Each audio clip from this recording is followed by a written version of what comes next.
Halo semuanya, ketemu lagi ya. Ini masih bahas tentang kimia unsur. Soalnya, soal yang pertama yaitu nih, sifat-sifat unsur suatu senyawa. Ini dikasih tahu nih ya, sifat-sifat unsurnya dari sifat-sifat senyawanya. Yang ditanya adalah mana senyawa yang memiliki sifat-sifat ini. Oke, kita cek nih. Unsurnya mempunyai beberapa tingkat oksidasi. Oke, tingkat oksidasi di sini maksudnya adalah bilox. Oke, cara eliminasinya gini. Sr itu kan golongan 2. Kalau dia golongan 2, dia cuma memiliki satu elektron valensi, yaitu plus 2. Magnesium juga golongan 2, dia juga plus 2 elektron valensinya. K itu golongan 1, dia elektron valensinya plus 1, barium juga golongan 2, berarti dia plus 2 gitu. Jadi golongan 1 dan golongan 2 itu udah pasti elektron valensi, itu udah pasti biloxnya mereka. Jadi dan mereka juga memiliki cuma satu bilox. Oke, berarti dari sini aja kita udah tahu, berarti jawabnya adalah yang B. Oke, kita pastikan lagi. Senyawanya berwarna. Oke, teman-teman perlu ingat senyawa itu berasal dari unsur transisi. Oke, nah, transisi. Kalau ini A, C, D, E ini adalah golongan A, ya kan? Ini golongan 2, 1 sama golongan 2, kayak gitu. Titik dirinya tinggi, oke ini benar titik dirinya tinggi karena ingat semua golongan transisi itu adalah logam. Mengalami reaksi oksidasi, oke, kalau logam itu kan berarti dia yang mudah melepaskan elektron. Ingat kalau oksidasi berarti dia mudah melepaskan elektron. Oke ya. Jadi kalau mudah melepaskan elektron berarti dia adalah logam. Berarti jawabnya adalah B. Udah gampang gitu. Oke, next lagi. Berikut ini adalah sifat dari beberapa unsur. Sifat yang dimiliki unsur senyawa ini adalah golongan berapa? Oh, ini karena golongan semuanya ya. Ini golongan nitrogen berarti ini golongan 5. Ini halogen, ini berarti golongan 7. Ini gas mulia berarti golongan 8. Oke, ini A semuanya. Unsurnya terdapat bebas di alam. Oke, ini bukan. Oke, bukan semuanya. Oke, terus ini kata kuncinya di sini. Sukar bereaksi dengan zat lain, inert. Siapa yang paling sukar bereaksi? Pinter. Adalah unsur yang stabil. Yang paling stabil adalah gas mulia. Oke, nih memiliki energi ionisasi yang sangat besar. Oke, teman-teman ingat ya, energi ionisasi itu kan energi yang diperlukan untuk ngapain? Benar. Untuk melepaskan elektron pada kulit terluarnya. Karena ini sangat stabil, jadi dia sangat membutuhkan energi untuk melepaskan elektronnya. Kayak gitu. Jadi dia itu sukar bereaksi zat inert, tetapi sekarang udah ada ditemukan oleh beberapa unsur, oleh beberapa senyawa. Jadi ada beberapa unsur yang sudah berikatan, yaitu misalnya kayak unsur krypton, xenon, ini udah ada bentuk senyawa. Oke. Terus memiliki kerapatan yang rendah namun bertambah seiring pertambahan nomor atomnya. Oke. Jadi dari atas ke bawah dalam satu golongan gas mulia, dia memiliki kerapatannya itu dia rendah gitu, tetapi dari atas ke bawah dia semakin besar dengan seiring bertambahnya nomor atomnya. Oke, bisa ya? Oke, good. Next lagi. Ini adalah persamaan reaksi dalam pembuatan 1300 derajat Celcius dalam tanur listrik. Uapnya, katanya uap unsur yang terbentuk itu dipadatkan melalui kondensasi untuk menghindari reaksi dengan oksigen. Berarti kalau dia menghindari reaksi dengan oksigen, berarti dia sangat reaktif dong, ya kan? Makanya katanya dihindari dengan oksigen, berarti ini salah. Terus disimpan dalam air, ini salah satunya, disimpan dalam air dan dihindari dengan oksigen, berarti dia merupakan unsur yang reaktif. Oke, di sini diperhatiin, di sini unsur yang terbentuk itu adalah fosfor, berarti kita lihat aja, fosfor itu sifatnya ya, tidak beracun, bukan, dia itu beracun, dia bersifat gelap, ini dia itu bersinar dalam gelap, makanya ini kalau misalnya ya, kalau ada hiasan gitu yang glowing in the dark, itu dia isinya adalah fosfor.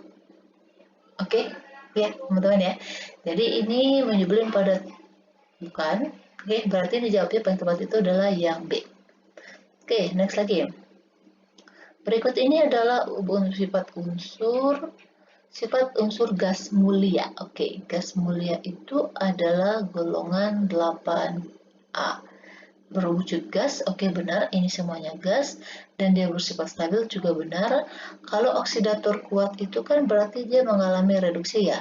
Kalau mengalami reduksi berarti dia mudah menangkap elektron. Oke, nah dia itu udah stabil, jadi dia bukan. Oke, ini salah. Bereaksi dengan air membentuk lautan asam, ini juga bukan, karena dia bukan asam dan juga bukan basah. Berarti jawabnya adalah 1 dan 2. Oke, next lagi. Diberikan unsur dengan nomor atom, ini ada 3 nih, X, Y, Z. Berarti kita buat dulu ya, konfigurasinya. Ini X9, ini Y17, ini Z35. Berarti kalau kita buat konfigurasinya, ini 27, ini 287, ini 28, 18, karena masih 28, 7. Semuanya adalah golongan 7. Oke, berarti ini semuanya adalah golongan halogen. Kalau dia golongan 7, halogen ini semuanya adalah non-logam. Kalau dia non-logam berarti dia ngapain? Pintar. Mudah, oke, dia itu mudah menangkap elektron. Ingat ya, kalau dia non-logam itu berarti dia mudah menangkap elektron. Di sini katanya ketiga unsur bersifat logam, ini jelas salah karena di sini jelas-jelas dia adalah non-logam. Oke, di sini katanya dia itu memiliki warna khas. Oke, memiliki warna yang khas. Oke, warna khas di sini maksudnya itu, oke, kita cek ya warna masing-masing ya. Kalau ini 7, ini adalah unsurnya fluor. Ini fluor, ini klor, ini brom. Oke, kalau fluorin itu warnanya adalah warna kuning muda. Oke, dan ini gas. Kalau klorin ini warnanya hijau muda. Oke, hijau muda. Sedangkan kalau bromin ini warnanya itu adalah merah tua. Oke, dan ini gas, kalau ini dia liquid. Oke, berarti bukan. Unsur Z dapat membentuk senyawa diatomik dengan rumus. Oke, ini benar karena ini semuanya diatomik. Jadi ini nanti X2, Y2, Z2. Oke. Terus ini katanya ketiganya ya. Jari-jari atom. Oke, kita cek nih. Kalau jari-jari atom kan ini berarti dari atas ke bawah ya. Nah, teman-teman perhatiin. Jari-jari atom itu dari atas ke bawah kan makin besar ya. Ya kan? Karena jari-jarinya atau karena kulitnya dia semakin banyak. Berarti jarak dari inti, ya kan gini ya? Nah, ini kan. Jadi jarak dari inti ke kulit terluar ini yang namanya jari-jari. Kalau dia semakin banyak kulitnya, berarti jari-jarinya semakin besar. Berarti jari-jari yang paling besar itu adalah Z. Di sini jari-jari atomnya X lebih kecil daripada Y, Z. Ini benar. Karena kan dia lebih besar ya, lebih besar yang Z-nya. Kayak gitu. Oh, ini sorry, ini yang salah ya. Oh, ini berarti udah benar dong, jawabnya adalah yang E. Oke, ini kalau ke elektronegatifan benar. Kalau ke elektronegatifan itu dari atas ke bawah dia semakin kecil. Oke, makanya X ini dia ke elektronegatifan yang besar. Oke. Ini memiliki warna khas, oke. Ini yang tadi ya, warnanya ini kuning muda, ini hijau muda, ini merah muda. Jadi kita bisa membedakannya. Jadi warnanya tuh nggak mirip-mirip seperti logam, kayak gitu. Oke, berarti yang paling tepat jawabannya adalah yang E. Karena ini ditanya adalah yang salah. Karena dia bukan logam. Oke, next. Beberapa sifat unsur dalam tabel periodik. Oke, sifat unsur. Oke, ini unsur yang sesuai dengan sifat unsur golongan alkali. Oke, alkali golongan berapa? A, pintar golongan 1A. Oke. Dia reaktif, oke ini benar. Teman-teman ingat ya, kalau reaktif ini berarti dia mudah bereaksi. Oke, suatu unsur itu mudah bereaksi dengan dua cara. Yang pertama adalah dengan mudah melepaskan elektron, berarti ini adalah yang logamnya. Yang kedua adalah mudah menangkap elektron. Oke, kalau dia mudah menangkap elektron, berarti ini adalah yang non-logamnya. Oke, jadi reaktif itu dia bisa bersifat logam dan juga bersifat non-logamnya, tergantung. Oke, yang kita cek yang kedua, reduktor. Kalau suatu zat atau unsur dikatakan dia bersifat reduktor, berarti dia mengalami reaksi oksidasi. Oke, reaksi oksidasi berarti mudah, pintar, mudah melepaskan elektron. Apakah golongan satu mudah melepaskan elektron? Ternyata benar. Oke, molekulnya diatomik salah karena yang diatomik itu adalah golongan 7. Nah, ini dia. F2, Cl2, Br2, I2. Ini yang namanya diatomik. Jadi dia terdiri dari dua unsur. Kayak gitu. Jadi nggak bisa, maksudnya dia tuh nggak bisa berdiri sendiri seperti ini karena dia sangat reaktif. Oke, sedangkan kalau golongan alkali dia bisa aja kayak gini, natrium, kayak gini ya, kalium, kayak gitu bisa. Berarti yang ini salah.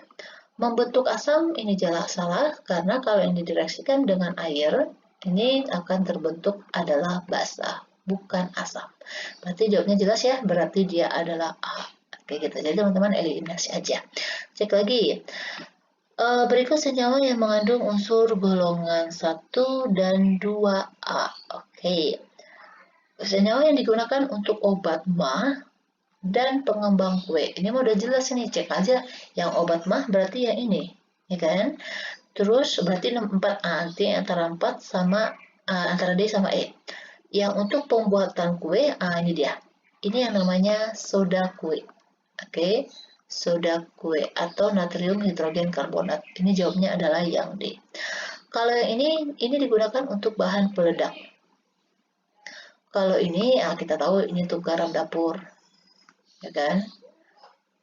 Kalau ini ya itu yang memberikan warna merah pada kembang api. Oke, berarti jawaban apa yang tepat itu adalah yang apa tadi namanya? 4 dan 5. Kayak gitu. Oke, next lagi. Nih. Suatu unsur dapat dibuat dengan persamaan reaksi seperti berikut. Kita cek nih, ini hasilnya adalah siapa? Sulfur. Berarti yang ditanya adalah proses pembuatan sulfur itu yang mana? Oke, ini kita cek satu-satu ya. Kalau dia Goldsmith, oke, Goldsmith ini adalah proses pembuatan krom. Oke, sedangkan kalau Diken ini adalah kloret. Kalau Dow ini adalah proses pembuatan siapa? Dow? Pinter. Magnesium. Kalau dia ada N-nya di belakang, down, ini adalah proses pembuatan natrium. Oke. Kalau Fras, ini baru sulfur. Ini ada dua namanya ya, ini Fras sama Sicilia. Kalau hard rolled, ini adalah proses pembuatan aluminium. Selesai, ya kan? Jadi teman-teman bisa nih sekali belajar, bisa sekali belajar semuanya kayak gitu. Jadi teman-teman pasti ingat kalau sering latihan, gitu. Next, berikut manfaat unsur dalam kehidupan sehari-hari. Jadi kebanyakan kalau kita nanti ujian ya, kalau misalnya untuk kimia unsur ini kebanyakan aplikasinya dalam kehidupan sehari-hari. Jadi kegunaannya untuk apa, terus proses pembuatannya bagaimana, gitu. Itu yang paling sering. Dan juga nama mineralnya, kayak gitu. Di sini yang paling tepat katanya kegunaan iodium ya. Oke. Kalau menjernihkan air bukan, ini adalah tawas. Kalau pembuatan pupuk ini juga bukan, ini adalah fosfor. Kalau pembuatan deterjen ini adalah dari H2SO4. Antiseptik, ya benar, ini iodin. Untuk penyakit gondok, ya juga ada iodiumnya ya. Makanya garam itu harus memiliki iodium supaya menghindari penyakit gondok. Berarti jawabnya adalah 4 dan 5. Selesai, ya kan? Next lagi. Berikut ini beberapa unsur dan proses pembuatannya. Nah, dari tadi kan kita udah banyak nih singgung ya. Berarti teman-teman semuanya kemungkinan udah bisa banyak tahu nih, ya kan? Jadi kalau belerang itu kan dia sulfur ya. Nah, ini benar karena dia proses pembuatannya adalah Fras. Kalau natrium, oke, ini benar ya, ini daun. Nanti kalau nggak ada N-nya berarti itu dough, itu adalah proses pembuatan dari magnesium. Kalau aluminium, ini salah. Aluminium itu adalah dengan prosesnya, bukan kok tanur tiba, adalah hot or rolled. Oke, ini adalah proses pembuatan dari aluminium. Sedangkan kalau tanur tiup, itu adalah proses pembuatannya besi. Oke, kalau fosfor, ini proses pembuatannya adalah Waller. Oke, sedangkan kalau dia proses pembuatannya adalah Bessemer, itu sama dengan proses pembuatan tanur tiup. Oke, itu adalah proses pembuatan dari besi. Jadi ini nama lainnya, atau ada dua orang kayak gitu. Oke, berarti yang paling tepat itu adalah 1 dan 2. Jawabnya adalah yang A. Oke, next lagi. Berikut beberapa kegunaan dari unsur senyawa dalam kehidupan sehari-hari. Oke, lagi-lagi kegunaannya mana yang paling tepat? Oke, ini ditanya adalah unsur belerang. Obat sakit kulit benar ya, karena ini makanya orang sering pemandian air panas itu karena ada belerangnya. Ini bisa untuk mengobati untuk penyakit kulit kayak gitu. Ini benar. Kalau bahan jembatan ini besi. Oke. Bahan pada proses vulkanisasi karet ini benar. Oke, misalnya ban itu dia ada ikatan atau ada unsur sulfurnya. Kalau untuk pembuatan bahan perunggu ini bukan, ini dia logam. Oke, kalau dia pengisi bolam listrik, oke, pengisi bolam listrik ini adalah fungsinya dari unsur argon. Oke, berarti jawaban yang tepat adalah 1 dan 3. Berarti yang B. Oke, next lagi. Perhatikan beberapa nama unsur dan kegunaannya mana yang sesuai. Belerang untuk pembuatan sel surya, oke, bukan. Helium untuk mengisi balon udara, ini benar ya, kayaknya semua orang nih tahu nih. Natrium untuk menetralisir asam lambung, bukan, karena natrium itu dia basa kuat loh, ya kan? Jadi untuk menetralisirnya itu dia bisa menggunakan magnesium. Aluminium untuk mengelas kaca juga bukan, ini biasanya untuk mengukurnya itu ini CaF2. Fosfor untuk membuat korek, oke, ini adalah pada bagian itunya. Berarti yang paling tepat adalah 2 dan 5. Berarti jawabnya adalah yang D. Oke, next lagi. Tabel berikut unsur kegunaannya yang mana pasangan datanya yang paling tepat. Oke, ini belerang obat penyakit kulit. Oke, benar. Tembaga konstruksi bangunan. Oke, besi sebagai kemasan makanan bukan. Ini bisa jadi digunakan aluminium, yaitu aluminium foil, kayak gitu. Terus kalau aluminium untuk pemutih pakaian ini salah. Silikon untuk membuat gelas kaca, oke, ini benar karena kaca itu dia berasal dari Si nih. Oke, berarti jawabannya adalah 1 dan 5. Oke, jawabnya adalah yang B. Oke, bisa ya. Next lagi. Ini adalah proses pembuatan dari pembuatan asam sulfat. Yang ditanya adalah proses pembuatannya, pengolahannya yang mana? Nah, ini kayaknya udah ada ya soal sebelumnya atau dia sama? Oke, ini adalah proses pembuatan dari kontak ya, karena reaksinya yang ini. Oke, dan ini kata kunci satu lagi nih. Katalisnya itu adalah V2O5, itu adalah kontak. Sedangkan kalau bilik timbal, nanti katalisnya itu adalah NO sama NO2. Kalau Waller itu adalah proses pembuatan fosfor, kalau down itu proses pembuatan natrium, frost ini proses pembuatan sulfur. Oke, bisa ya. Next lagi. Oke, ini hasil lanjutan soal yang tadi ya. Manfaat. Nah, di sini kalau tadi nama proses pembuatannya apa, kalau sekarang hasilnya ini digunakan untuk apa? Ini berarti hasilnya adalah asam sulfat. Antiseptik bukan, antiseptik itu iodium. Pemutih kain juga bukan, pemutih kain itu yang NaNaCl2. Bahan pembuatan kabel juga bukan, biasanya kasih Cu. Kerangka pesawat terbang itu juga bukan, itu aluminium. Nah, ini dia. Jadi asam sulfat itu kegunaannya sangat banyak ya. Bisa untuk membuat deterjen dan juga dia bisa digunakan untuk pembuatan pupuk, yaitu pupuk ZA kayak gitu. Oke, next lagi.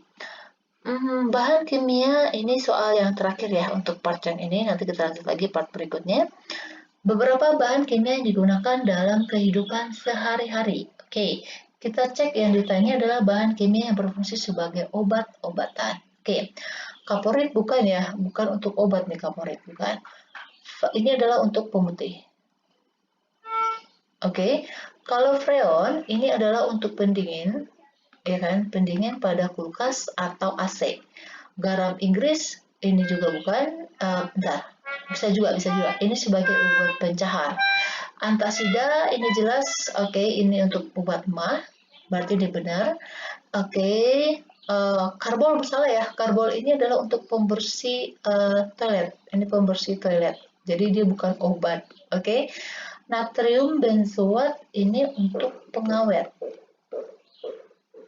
Oke, pengawet berarti yang lebih tepat yang mana? 3 dan 4 ya, karena kan yang minta adalah obat. Jadi ini garam Inggris ini itu adalah untuk obat orang yang bermasalah dengan perutnya. Oke, maaf ada suara berisik anak kecil. Oke, demikian dulu pembahasan kita. Kita lanjut lagi part berikutnya. Jangan lupa ya teman-teman ya, please subscribe dan share buat teman-teman kita yang masih maksudnya mereka belum menemukan channel ini, tetapi mereka membutuhkan ini. Jangan lupa di share. Terima kasih.